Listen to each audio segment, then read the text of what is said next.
Hymns వైద్యశాల Godavari global విశ్వవిద్యాలయం సంయుక్తంగా నిర్వహిస్తున్నటువంటి 3వ ప్రపంచ తెలుగు మహాసభలకు ముఖ్య అతిథిగా విచ్చేసినటువంటి డాక్టర్ సుధారాణి గారితో ఒక 2 నిమిషాలు ఈ సభలు ఏ విధంగా ఈ తరానికి ప్రభావితం చేస్తాయి, తెలుగు భాషా పరిరక్షణ కానీ, తెలుగు భాషా సంస్కృతి సంప్రదాయ ఆచారాలు కానీ, ఆధునిక విజ్ఞాన పరిధిలో ఏ విధంగా వెళ్ళాలి, జానపద విజ్ఞాన సేకరణలో భాగంగా మన మాతృభాష ఏ విధంగా కాపాడుకోవాలి అనే అంశాల మీద వారి యొక్క మాటలు పంచుకుంటాము.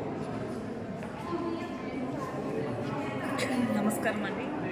3వ ప్రపంచ తెలుగు మహాసభలు హిమ్స్ వైద్య కళాశాల మరియు గ్లోబల్ యూనివర్సిటీ ఆధ్వర్యంలో నిర్వహిస్తున్నారు.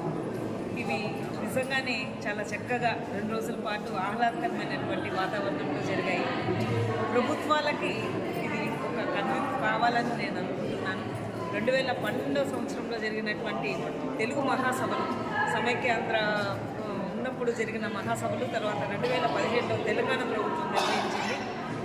తర్వాత ఆంధ్రప్రదేశ్ దీన్ని నిర్వహించడానికి అంత సుముఖం చూపించడం లేదు. ఇది కొంచెం ఆదర్శంగా తీసుకోవాలి. ఇకపోతే ఈ మహాసభలో 2 రోజుల పాటు విద్యార్థులకు ఎంతో అమూల్యమైన విషయాల్ని అందజేస్తుందని నేను భావిస్తున్నాను.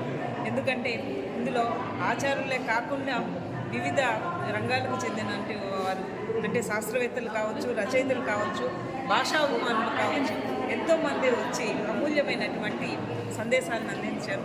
ముఖ్యంగా తెలుగు భాషను ఏ విధంగా మనము కాపాడుకోవాలి, దాన్ని పరిరక్షించుకోవాలి, తర్వాత దాన్ని ఏ విధంగా పరివ్యాప్తి చేయాలి, తెలుగు భాషను ఉన్న స్థితి నుంచి ఉన్నత స్థితికి ఏ విధంగా మనం తీసుకొని పోగలగాలి అనేది తెలియజేశారు. అంటే ఇది కేవలం తెలుగు భాష అంటే భాషా సాహిత్యాలకు మాత్రమే పరిమితం కాకుండా శాస్త్ర సాంకేతిక రంగాలలో ఏ విధంగా తెలుగు భాషని మనము ఉపయోగించుకొని పురోగతి సాధించడానికి ఏ విధంగా ముందుకు అడుగు వేయాలి అన్న విషయాల్ని ప్రముఖులు చాలామంది చర్చించారు.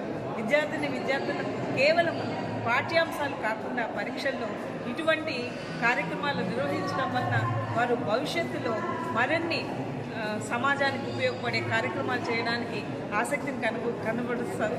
ముఖ్యంగా తెలుగు భాష అనేది శాస్త్ర సాంకేతిక రంగాలలో ఏ విధంగా మనం ఉపయోగించుకోవాలి, మాతృభాష ద్వారా విద్యని అభివృద్ధి చేయడం వల్ల శాస్త్ర సాంకేతిక రంగాల్లో విషయం అనేది చాలా సులభతరంగా అవగతమవుతుంది అని ఆచార్యులు చాలామంది తెలియజేశారు.